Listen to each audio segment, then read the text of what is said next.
The thing with AI is we are opening a Pandora's box into the next step of human evolution. How is it that we have better services in Florida without taking 10% of everyone else's money? You know, it's sort of like what I always say about censorship with big tech. I'm not worried about the things that I know they're doing to us. I'm worried about the things that I don't know. We would always joke about preppers 15 years ago, and then it was very quick that a bunch of Hollywood liberals became preppers overnight. So if YouTube doesn't like what you do in your personal life, they will demonetize you. That's what they've done to Russell Brand right now. YouTube has no reason to demonetize Russell Brand. All right, so we've got Dave Rubin, New York Times bestselling author, host of the Rubin Report, and founder of Locals. Dave Rubin, what's up? Mark, let me tell you something right out of the gate here. When people say New York Times bestselling author, it is nice to hear, I suppose, but I should be a two-time New York Times bestselling author. But, you know, the bestselling author list is not done by sales. Did you know that? I've heard that. Yeah, what's up with that? You think that it's matters? Actually not done by sales. They have their own system, mostly based on their political beliefs and whatever's going on inside the, Midtown New York City offices of New York Times to decide who makes the list and who doesn't. So when they put me on the first time for my first book, they put me on at number 11, even though technically in sales, obviously are hard numbers. Like these are things that can be seen, right? I should have been number 4. And then for my second book last year, I should have been number 2, possibly number 1, depending on fully how they count it with audiobooks. And they didn't even put me on the list altogether. Which is just like, I honestly don't care because I make fun of the New York Times all the time. But I think it's kind of funny that like, if they're willing to mess around with numbers like book sales in effect, you think they're messing around with some other stuff? It makes you wonder. I would think so. You know, it's so crazy to me. There was this brewery out in, I want to say it was Seattle, who just went under. They filed for bankruptcy. And the guy was being interviewed and he said, well, we made a difference. We had social change. We were successful everywhere except financially. Yes. We did a lot of social change as I lost my house, my car, my wife left me, I lost my dog, but we did help BLM. Good for us. I mean, I don't think the pursuit is to be rich, but by having wealth, that's how you impact change. That's how you change the world. That's how you create positive impact, I think. Wealth is not a bad word. No, it's not a bad word. And I can tell you, as I've become more wealthy over the years, that has actually coincided with some more happiness. But I don't think those things are directly connected. I think by doing things that I believed in, like creating Locals, which was solving a problem that I had related to big tech, I did something that was connected to my ethos and what goes on in my life on a day-to-day basis as a content creator. And then it was something that also created value for other people and then thus created value for me. And since all of that worked and then I got some, change in my pocket, then I was able to do other things that I wanted to do in my life. So, we have this weird thing where you're only like good, quote unquote, if you're poor or you're struggling all the time or anything else. And I can tell you, I've been around rich people, I've been around poor people and everything in between. And no one person is better than the other on their, the amount in their bank account alone. But like, if you create something valuable, truly a business or a great restaurant or a product or a tech or a sneaker or whatever, and then you have some money that you can do some other things with, it usually leads to a good life. Right. I was talking to someone about this the other day. There's actually a passage in the Bible. There's a parable in the Bible where a master gives money to 3 of his servants, right? Gives, let's say 10 shillings to one, 5 to the other, and then 1 to the last. And the one with 1 shilling goes out and doubles the money. The one with 5 shillings goes out and doubles the money. The one with 10 shillings just hoards the money, doesn't do anything with it. And he comes back and the master's like, bro, everybody else was doing something with their life. What have you been doing? You're sitting there and just hanging on to your last remnants. Like, go out and do something with what you've got.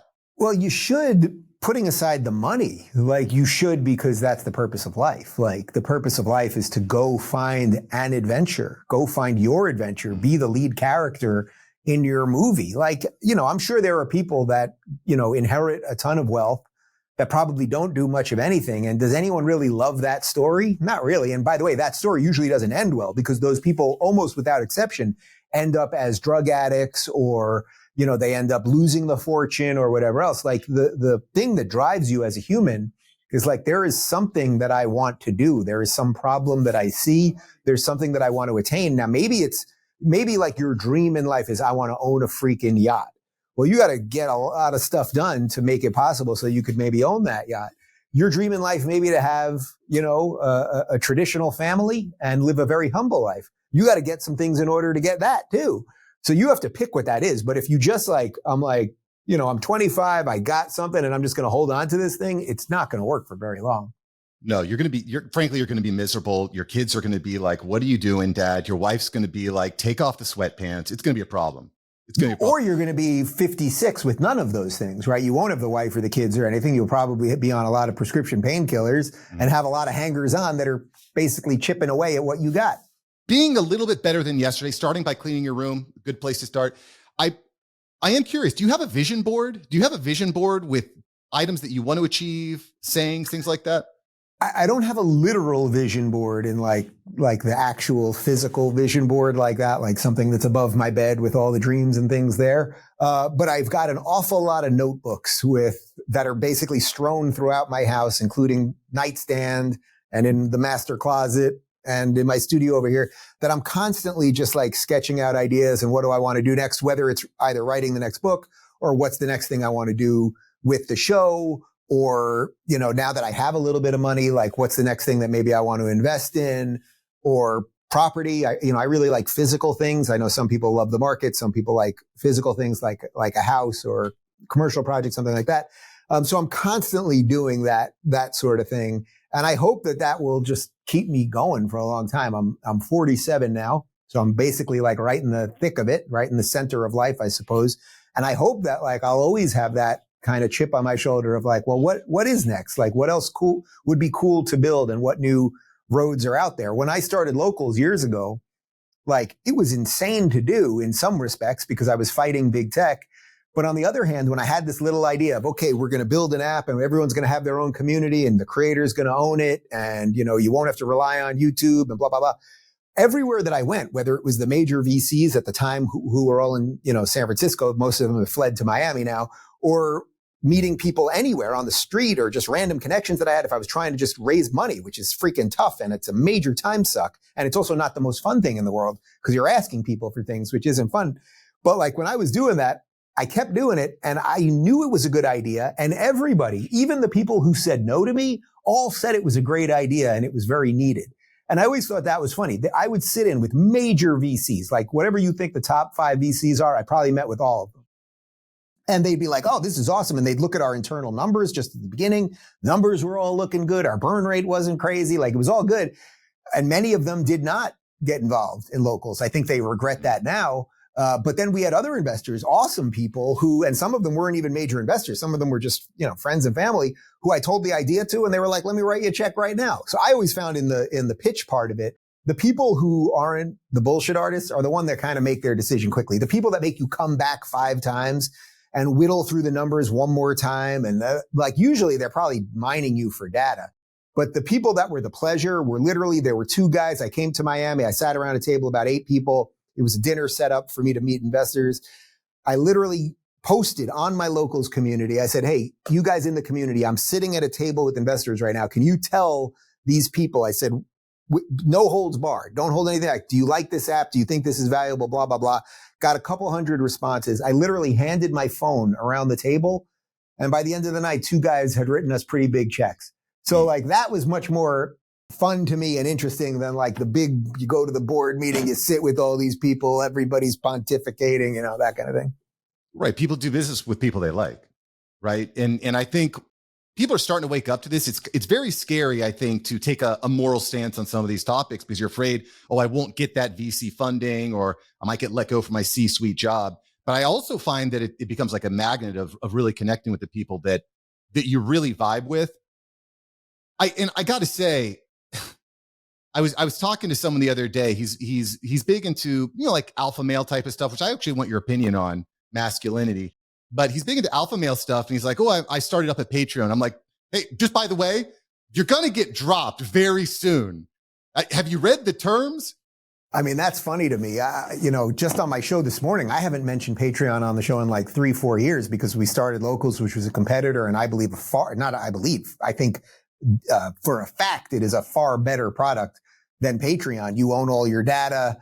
We have much better rules related to speech and everything else. But Patreon, literally, what caused me to create Locals, Patreon has in their terms of service that if they don't like what you do off their site, literally, and by the way, that's being used against Russell Brand right now because YouTube adopted the same thing.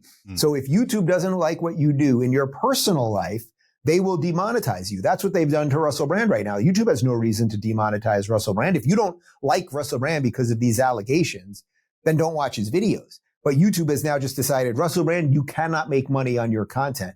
Patreon was doing that. That's what started me on Locals. But yeah, anyone that's going independent now, if you're interesting or have anything worthwhile to say, the idea that you would do it on Patreon is crazy because any of these companies can just take you out just like that.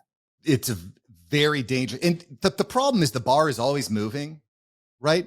You could today say, well, I have a very reasonable stance. Men can't get pregnant. And in 3 years, you're like dead, gone. Yeah. You're fired. You can't say that. Think about that right now. I mean, if you were to, I don't know what Patreon's position on that is, but if you were to say that, a man can't become a woman, something that Donald Trump himself was having trouble saying to Megyn Kelly a couple of days ago, but everyone knows that's irrespective of your feelings about trans people, an adult who decides to live a life as the opposite gender, it doesn't change your biology. That is a fact. That is something that has been known by human beings for eternity. And by the way, there have been men acting as women for eternity. There have been women acting as men for eternity and all of those things. But I don't know what Patreon's position on that is. Like, trans women are not really women. They deserve dignity and respect that they should also afford others, which unfortunately it's not often a two-way street with a lot of these people.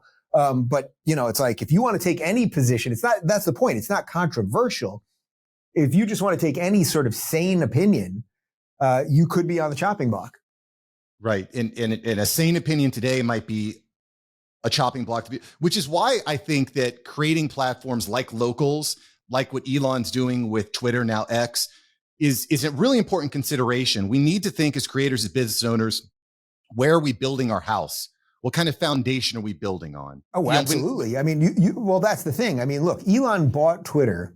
Twitter was purging money. I think he bought it for, what was it, 47 billion, wasn't it? Something like that, right? Yeah, that sounds right. 47, maybe 52. I don't remember what. Yeah, it was something absolutely insane. It was far more than the market was saying that Twitter was worth. And by the way, Twitter was purging money, right? So Twitter wasn't making a dollar, and yet it was still, worth, quote unquote, $47 billion. He buys it. It's an extremely faulty product by his own admission. I've spent some time with him, and I sent out a long Twitter thread where he said to me, I'm telling you what's true here. You go tweet whatever you want. He called the code a fractal Rube Goldberg machine, a Rube Goldberg machine from Pee Wee Herman's Big Adventure.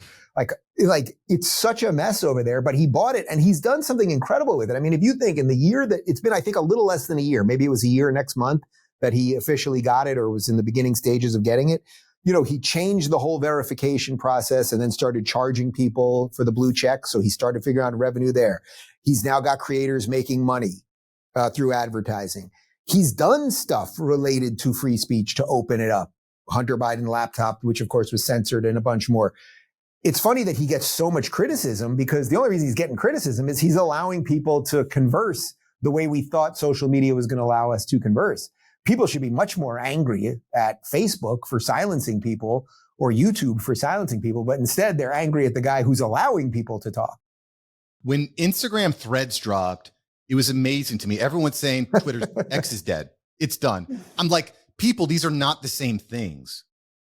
Has anyone been on it? I mean, have you been on Threads? Do you have any idea what kind of traction it's getting? Like, it got so much good coverage for 3 days. Everybody's going to Threads. It's going to all happen on Threads. Twitter's done, dancing on the grave. I have not heard one thing about Threads.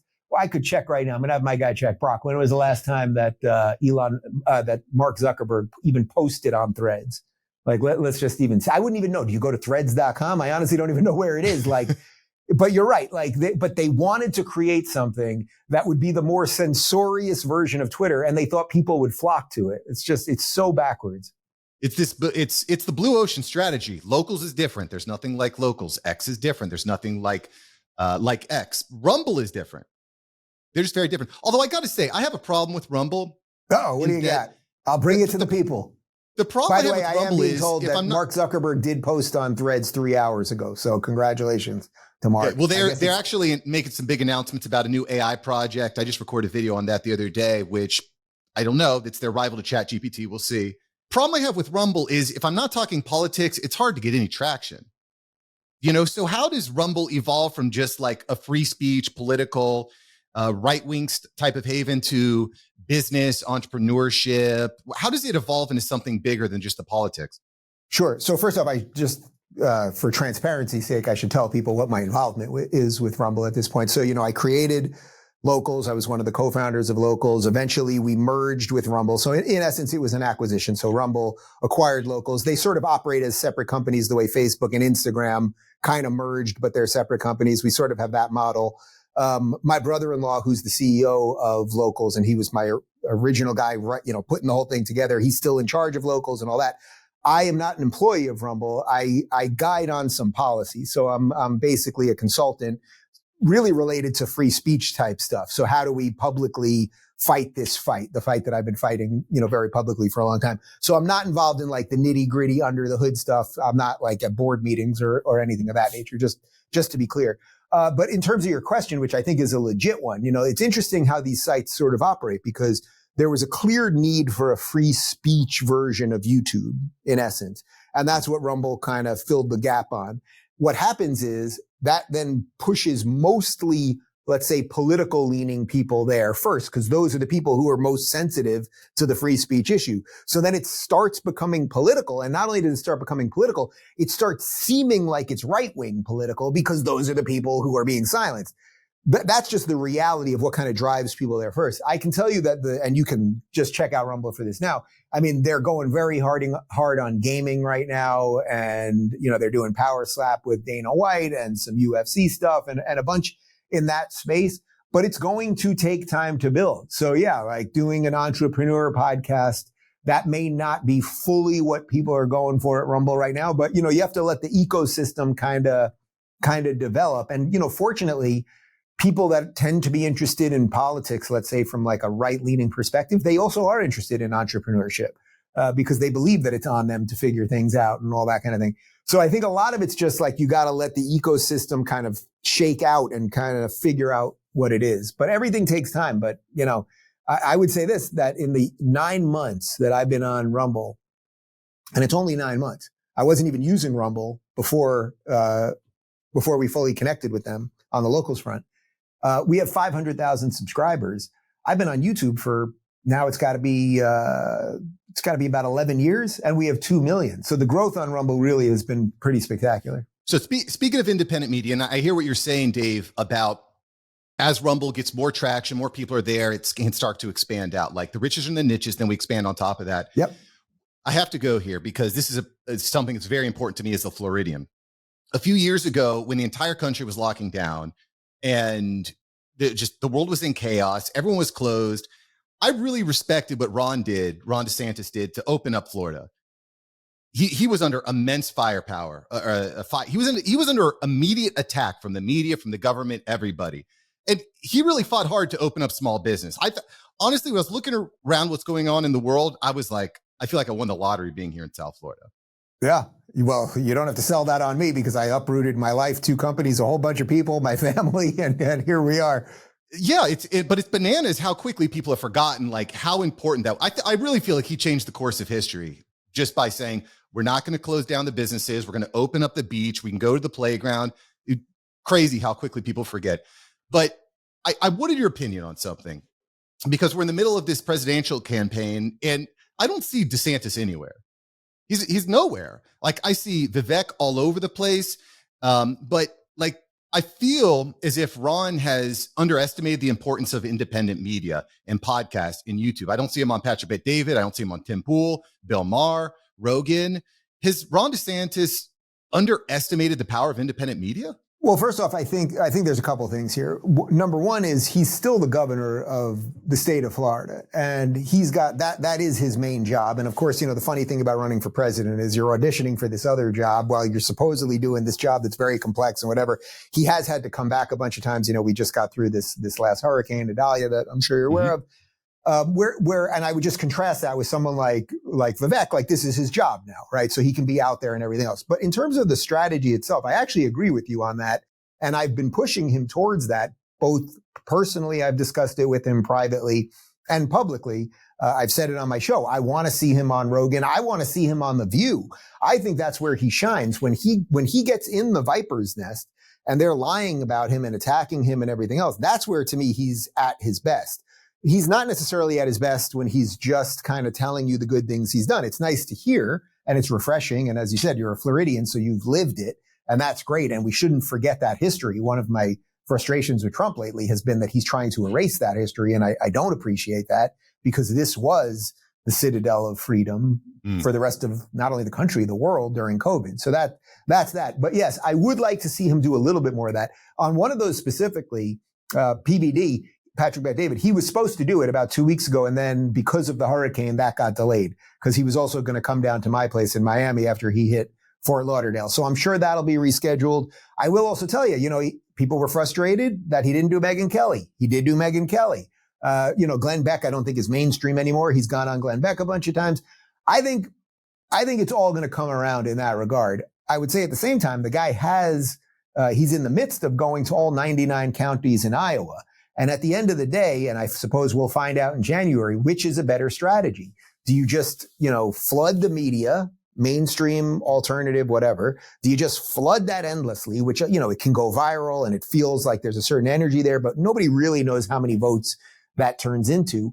Or do you spend your time on the ground, 99 counties in Iowa, and go into every single one of them and making sure those people vote for you? Because no matter what the polls tell you, if you're to believe the polls right now, if Ron DeSantis wins Iowa, every single thing that we've all been talking about for the last 6 months is completely out the window, and the race completely changes the next morning. So I think you got to give it a little bit of breath. That being said, I think they probably haven't rolled out the most enigmatic campaign ever. It probably should have been a little more dynamic. They probably should have thought about this a little bit more. But they're banking on competency, and I freaking hope that that's what people are looking for. It's funny. Ben Shapiro talks about how facts don't care about your feelings, but oftentimes it feels like feelings don't care about your facts. Oh, feelings don't give a shit about your facts. That's the problem. That's the world we live in. And that's what we're sort of balancing between all the time, right? Trump is much better when it comes to feelings. He can get people to emote. He still can be funny and off the cuff. And even though I think he's lost a step or two, the magic of the thing is basically there still. DeSantis, that's not his game. His game is, hey, here's what I'm going to do. Here's what I've done. Here's what I plan on doing next. Blah, blah, blah. Let's go right into the fire. That does not get you the viral clips. If you do all the crazy stuff, it gets you the viral clips. That's sort of the facts and feelings thing. And we're all kind of caught between that. Yeah. But, I love the idea of him being at Patrick Bet-David's studio in Fort Lauderdale, which is sick, by the way, visiting with you down there in Miami, which is another thing that I think about, right? Historically, we all think about the entertainment industry. It's all in Hollywood. You got to go to Hollywood. You got to get to Cali. To me, it seems like South Florida is the place to be. Is South Florida the new Hollywood? Oh, it really is. It is for many, many reasons. I would say in terms of the most important piece of what Hollywood once was, creativity, interesting people creating things. So not only sort of talkers, let's say like me and Patrick, but we're also both business people, him, doing insurance stuff, and now a whole bunch, he's launched apps and a whole bunch more. And I've gone into the tech world. We know how many people, former Silicon Valley people, are now here in Miami. Francis Suarez, our mayor here, who, ran a very short-lived presidential campaign. He's done a really great job of welcoming companies, figuring out ways to make them feel like, oh, you can be at home here. And guess what? We're going to have safe cities and streets and, limited amount of homeless people and all of the stuff that you're fleeing. We're not going to replicate it here. But the point is that when you get people that are kind of flourishing and feel like they're living in a good place, obviously the weather here is pretty good. When you get people like living in a stable situation where it's safe and it's fun and it's nice. And we have all, we're getting like the best pizza places from New York coming down now. We're getting the best police officers from New York and Chicago that are now moving down here. We're getting the best of the best because people appreciate freedom. And so there's a real interesting divide happening in the country right now. Like, just go to New York City and you tell me, is New York City better or worse than 10 years ago? I mean, it's not even a question. Chicago, better or worse? San Francisco, LA, we could do the long list, Portland, Seattle, et cetera. What's happening is they're best of the best. They're all fleeing and they're going to places like Miami. They're going to places like Nashville. They're going to places like Austin. Austin's a weird one because it still gets a lot of the crazy lefties. But like, these people are making their choices. And once people make their choices, you get a long runway on how long a city will be good for. I am unbelievably bullish, obviously, on Miami and Florida. I'm not that bullish on the country because I'm hopeful for the country, but it seems like we're really, really screwed up. Yeah. But to your point, you don't have a state income tax here in Florida. It's a great place to grow a business. Everyone's coming. Messi just bought a house in Fort Lauderdale. Yeah. Like it's becoming like the center of the world, which I think is exciting. Isn't it funny? Did you ever live anywhere before Florida? Not really. South Florida's been my place. I've been up in like Gainesville, Maryland for a little while. My father was in the Navy, but South Florida's my home. All right. So you're basically an OG Floridian. It's so funny to me now, having lived here for just under 2 years, that I was ever paying state income tax before that. I only lived in New York and Cali before. But so I basically lived in the places with the two highest state income taxes. The idea that I've moved to the freest state in the union, where it's so joyous and happy here, and I do love the weather, even the humidity, and just like everything's flourishing here, and the roads are good, the infrastructure is good, it's clean, I don't see homeless people everywhere, like it's really working. And somehow we do that without taking another 10% from everybody. What it does is it shines a light on what a farce state income tax is. How is it that we have better services in Florida without taking 10% of everyone else's money? Well, it's not like our sales tax is way higher or anything else. Like, we just run a much slimmer, trimmer operation. You could give Gavin Newsom in Cali, you could up everyone's state income tax to 30%. Nothing would be better. It would just be a giant suck machine for him and the cronies that are up in Sacramento. The thing that people get wrong about these state income taxes is what they do is they choke the life out of the small business owner. Right. Amazon doesn't care. Walmart doesn't care. They got money in the bank. But if you're a small business owner trying to get your business off the ground, that 10 to 15% state income tax is a killer. And think about this. So not only do you have that burden, you have burden of regulation where there are way more regulations to just open whatever business. You want to be a hairstylist or you want to open a pizza shop. You have way more regulations to deal with. But now how about another one? Let's say you wanted to open a bakery, right? So a brick and mortar store with a glass window in front of it. How insane would you have to be to open that store in New York right now? To open that store in Chicago or Portland or Seattle or San Francisco or anywhere else. On any given day, a brick could fly through, riots could start, they could rampage through your store. It's not even an independent small. Even if you're in a mall and you're Lululemon, they now let you steal all the stuff out of the store because they've lost control in the blue cities. So Florida, that would not happen. It does not happen in Florida. It simply does not happen. We do not put up with it. So if you're a small business owner, not only are you going to save on income tax, get rid of the regulation so you can open the business more quickly and more effectively. But on top of that, you're not worried that on any given day, a mob is going to come in and steal all your muffins. For all the crap that Florida gets, I don't know. I have a lot of friends from all different ways of life's background. Everyone's cool. I don't know. I love it down here, because a culture of freedom, which then is connected to all the things that we talked about. So you have people that are doing more valuable things to them because they can open their small businesses. Like down here in South Miami, it's like there's a zillion landscape companies down here, right? Because everything grows because it's raining all the time and the weather is good. So everything's green and vibrant. So there are, on any given day in my neighborhood, I kid you not, I could probably see 30 different landscape companies.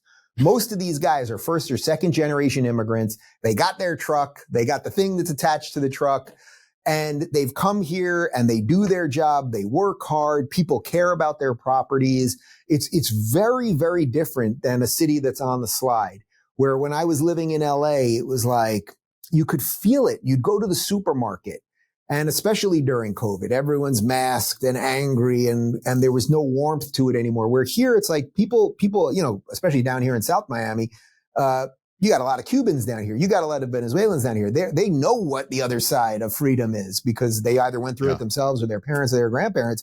So there's just like a good culture here that I think is really thriving in the American dream that we all once knew that I would like to export across the country. Hell yeah. We need more small business owners. I'm pro small business. Quite frankly, you're not going to build wealth buying a home and holding on to it for 30 years. You're going to build wealth by starting a business, growing it, leveraging the tools in the system that's there.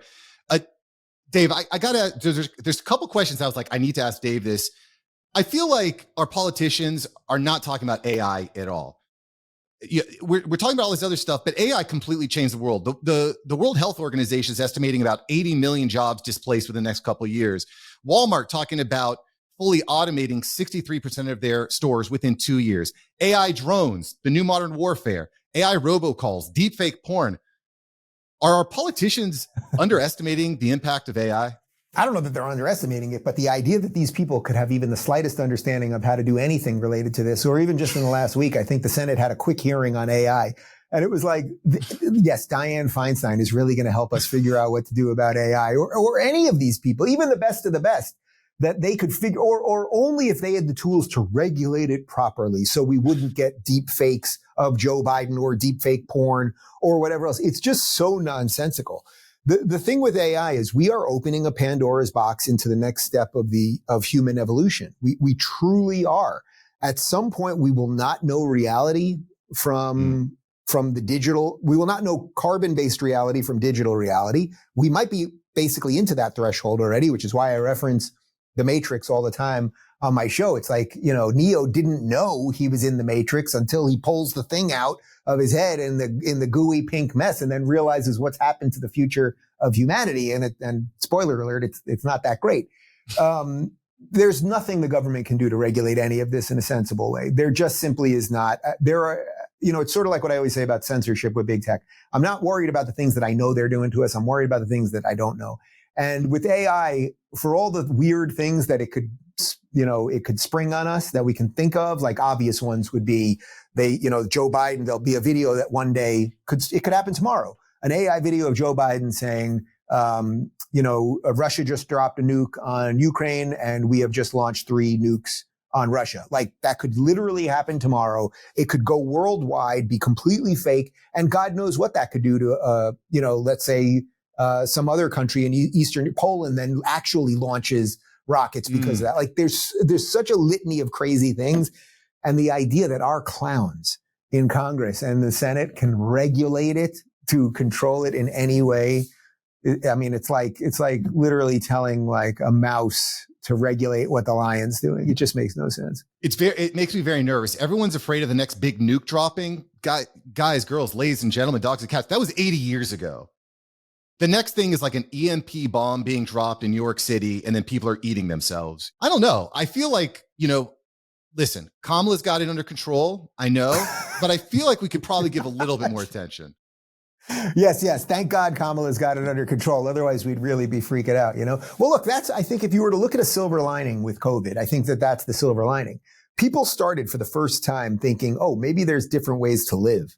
Maybe living in a giant city, being so dependent on these services, never growing my own food, not having, if you live in a tiny apartment, even if you've got a ton of money living in New York City, but you live in a relatively small apartment, when the shit hits the fan, it's going to go down pretty quickly. I'm guessing you probably saw a great movie, Gangs of New York, from about, 20 years ago or so. And you remember when all hell is breaking loose down in the Bowery, it's very quick that it made it all the way up to the Upper West Side where they're then literally ripping the aristocrats out onto the street and beating the hell out of them. It's not because those people were inherently evil, but when it devolves quickly. We saw that with BLM riots. We've seen it with Antifa and everything else. So I think the silver lining to COVID is more and more people were like, oh, maybe I don't want to live in the big city. Maybe I do want to grow a little bit of food. Maybe I want to learn how to use a firearm properly. I want to know some basic, how to change a freaking tire. I mean, if you're a 16-year-old now, like they basically know how to do nothing. It's not their fault. We mock them for it. It's not their fault. So I think a certain set of people have started to take life a little more seriously in that way. it's sort of like, we would always joke about preppers 15 years ago. And then it was very quick that a bunch of Hollywood liberals became preppers overnight. Yeah, it's very, very funny until it's not. Dave, I have one more question for you, something that I think is really important. I think very relevant here. Masculinity. There's two definitions of masculinity now. It's don't look at a girl, don't open a door for a girl. God forbid there's a girl at the gym, just go to the other side of the gym. Yeah, and there's the other probably side taping you to put it on Instagram, so you really got to watch out, Right. So there's that version. Just never talk to a girl ever. And then the other version is get a six-pack and sleep with as many girls as possible. Like, these are the two choices. I think that they're missing something. And I want to get your opinion on this. I've heard Andrew Prager talk about this before. You're a father. Congratulations. Thank you. Raising the next generation. Do you think we can actually understand masculinity without being a father first? That's a good question. I mean, I would say I understand it more in this last year, where I now have a 1-year-old and a second one who's about to be one in about 2 weeks. I would say it's not about how often you get laid or whether you never get laid. Like, there's probably something in between it, and it probably only has a little bit to do with how often you get laid. Like, it has way more to do with, you didn't say his name, but you referenced the Jordan Peterson thing before. What Jordan has been talking about for a long time about standing up straight with your shoulders back and cleaning your room and taking a little responsibility for the world. That to me is masculine. I don't mean that like you have to be a man to do that. A woman should do that as well. But like, when you see someone that you admire for the ways that, let's say, a lot of people admire Jordan Peterson, or, when you were looking at, it's a little hard to do this with athletes, but let's say Michael Jordan at his peak, like doing the best of whatever it is that he was doing.